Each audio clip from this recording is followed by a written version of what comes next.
Muchas gracias. Eh, Cuando uno llega a cierta edad, y no estoy hablando de muchos años, estoy hablando de mi edad, 40 años. Cuando uno llega a 40 años, siempre hay alguien que nos dice, ¿no volteas y ves tu vida como una película? La respuesta siempre es, nomás tengo 40. Pero frecuentemente sí te pones a pensar y dices, a lo mejor sí, ¿no? Porque creo que a muchos nos ha pasado esa imagen por la cabeza, ¿no? Cuando éramos chiquitos, cuando íbamos creciendo, cómo es una película, ¿no? Pero a mí me gusta verlo más como fotografías, porque si nos ponemos a pensar, nuestra vida está llena de momentos pivotales que nos han hecho cambiar el rumbo de alguna manera. Estos momentos pivotales pueden ser un olor, pueden ser la presencia de una persona en nuestra vida, puede ser una fotografía o puede ser simplemente algo que escuchamos. Del primero que yo me acuerdo es cuando tenía 3 años y medio. Me acuerdo que mi papá se fue a trabajar, mis hermanos fueron a la escuela y mi mamá estaba en la cocina. Y yo me quedé ahí pensando, ¿y ahora qué? ¿No?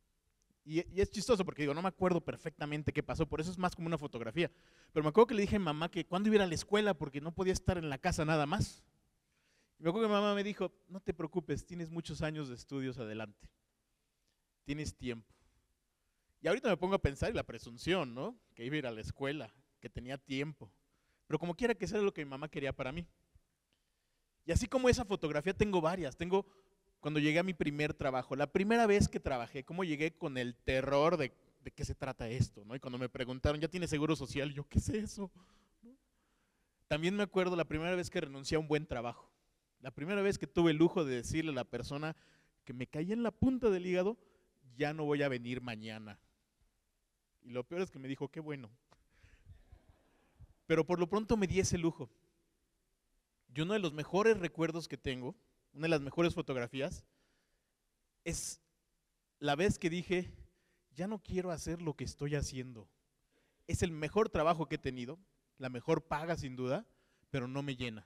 Y me acuerdo un día simplemente haciendo la reflexión, esto no puede ser todo. Entonces me dediqué a algo que me llena mucho. Me dedico a algo ahora que me ha transformado y creo yo a la gente que me rodea. Pero para platicarles de eso tengo que hablarles de otro interés muy personal que tengo, los zombies. No se burlen, es importante, es un tema de alta relevancia ahorita en México en particular. Mi primer encuentro con los zombies me llega cuando tengo 18 años. De hecho me llega cuando una maestra, que no sé por qué me acordé de ella, me dice, reprobaste inglés. Y yo, pero mi mamá me dijo que tenía muchos años, ¿no? Y yo, bueno, ¿y eso qué quiere decir? Pues por lo pronto quería decir que no podía entrar a la UNAM, que era donde yo quería estudiar. Entonces acabé yendo a la UAM Iztapalapa. Pero cuando me dicen, ¿puedes ir a la UAM Iztapalapa? Lo primero que hice fue buscar un mapa para encontrar Iztapalapa, porque yo vengo de otro lado y nunca había salido de ahí. Y luego, la UAM. Y yo, ¿qué es la UAM? ¿No? Pero agarré un pecero en Coyoacán, me bajé en la UAM Iztapalapa, llegué y me di cuenta que era un lugar distinto al que yo conocía. Me di cuenta que era un lugar distinto por la gente. Me di cuenta que olía distinto, el sol pegaba distinto, de repente estaba en otro planeta, francamente, ¿no? Entré a la UAM y me puse a ver dónde iba a estudiar. Y estaban pasando una película de Jorge Romero, La Noche de los Muertos Vivientes.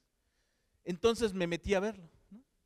Me metí a verlo, pero así como con miedito, ¿no? De qué se trata esto. Entonces ya que entré, empiezo a ver la película y yo decía, ¿qué es esto? De repente dicen en la película, en un centro comercial, ¿cómo reconoces a los zombies? Bueno, pues hay una parte que es, tratan de consumir tu cerebro. Y yo así, puta, ahorita que entré, alguien me quiso dar algo y decirme que, uy, güey. Entonces, posteriormente están pálidos normalmente y volteo a ver al de al lado y así, blanco, blanco el cuate, ¿no? Cómo vienen vestidos también, ¿no? Con las ropas rasgadas y el cuate de al lado igual. Entonces yo dije, zombies en Iztapalapa, ¿no? Fue lo primero que me vino a la mente. Entonces me puse a pensar, zombies, ¿qué voy a hacer? Pero también tenemos que entender qué quiere decir un zombie, ¿no? Entonces me puse a buscar la definición de zombie. La definición de zombie viene de 1627 y viene de la esclavitud. Viene de gente que se dedicaba a pensar de una manera predeterminada y que actuaba de manera mecánica. Resulta que eso es un zombie, que ahorita lo utilizamos para otras cosas, bueno, es distinto, pero lo utilizamos de manera predeterminada. Ese es el concepto de un zombie. También pensando en el pasado me puse a investigar más de Iztapalapa para entender de dónde venían los zombies. Entonces, al buscar un poco más sobre la historia de Iztapalapa, me doy cuenta que, por un lado, y esto es chistoso porque en la escuela nos enseñan que en el año 1000 Guillermo el Conquistador estaba cambiando Inglaterra, y no nos enseñan estas cosas. En el año 1000, por esas fechas, estábamos dándole la vuelta al Cerro de la Estrella, estábamos hablando del Fuego Nuevo, estábamos creando una civilización más importante quizá que muchas de las otras que nos enseñan en la escuela, estábamos creando Iztapalapa.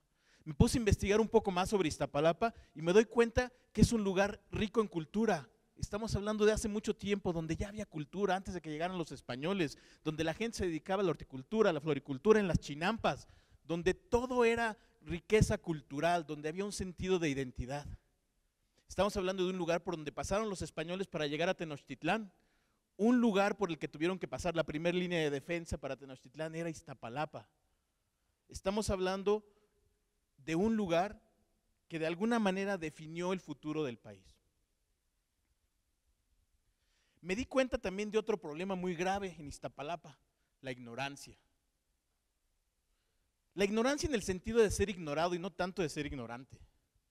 Hablando del pasado de Iztapalapa, me doy cuenta de que es una de las demarcaciones con mayor riqueza, con mayor sentido de identidad y pertenencia. Sin embargo, cuando llegan los españoles ni se molestaron en conquistarlos, se siguieron a Tenochtitlán. Y les valió porque después llegó Iztapalapa a la defensa de Tenochtitlán y tenemos la Noche Triste, por ejemplo. Y la segunda vez que intentan también llega Iztapalapa. Por habernos ignorado, llegamos por atrás y les ganamos. El resto de la historia ya la conocen.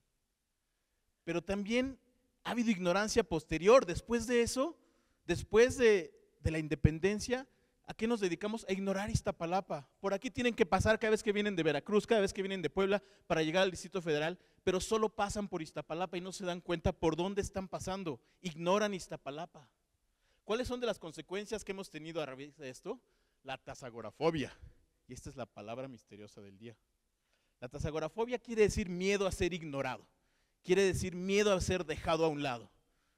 Y esto evidentemente pasa cada vez que nos ignoran.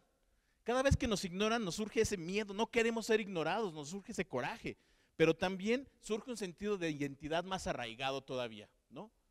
El sentido de identidad es algo que nos define intrínsecamente, que nos dice quiénes somos. Mucha gente en Iztapalapa te dice, yo soy de Iztapalapa y tengo raíces indígenas.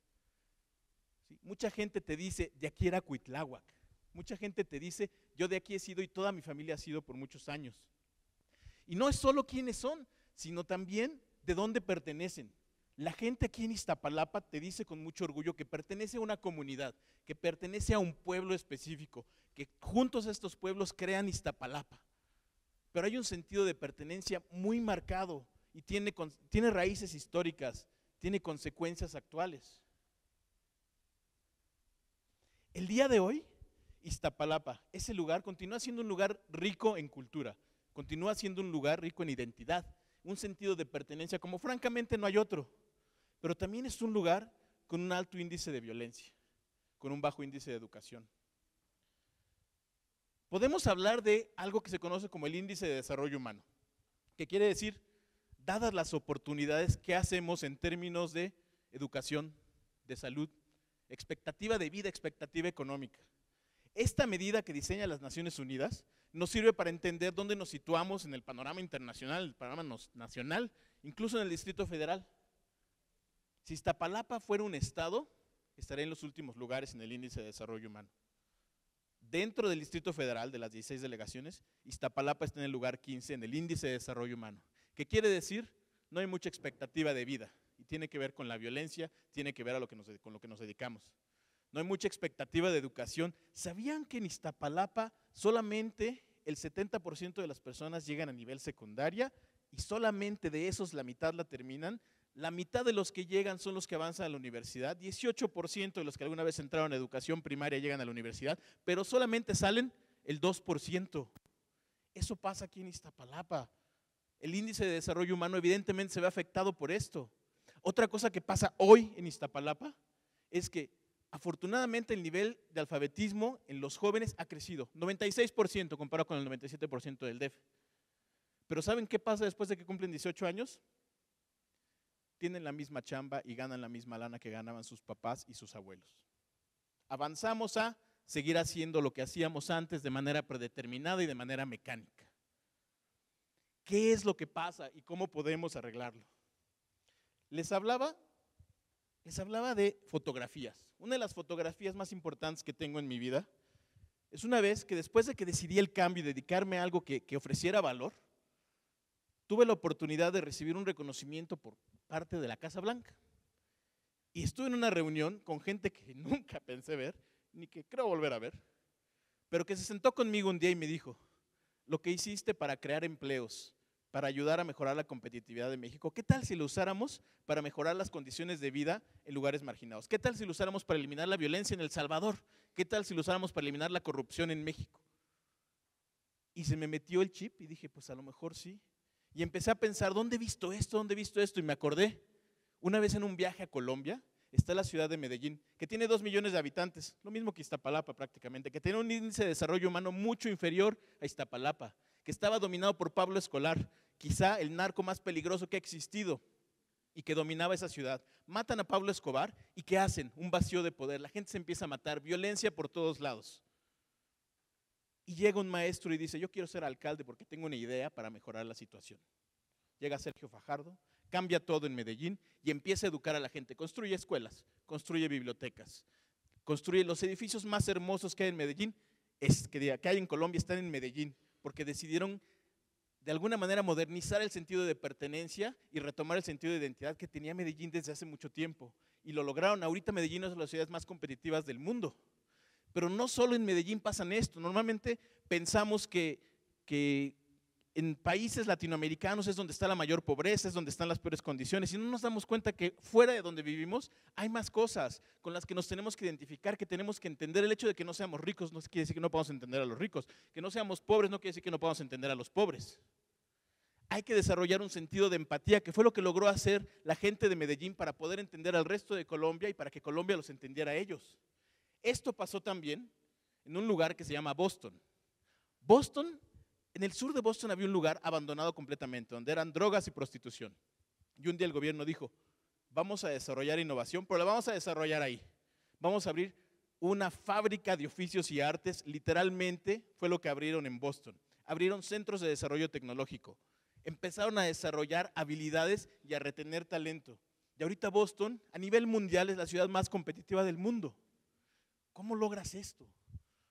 ¿Cómo logramos esto en Iztapalapa? Pues les voy a platicar de un proyecto que tengo. Mi proyecto se llama Proyecto 6. Es un proyecto que tiene 6 ejes principales. Una de las cosas que buscamos es desarrollar la innovación y compartir la innovación.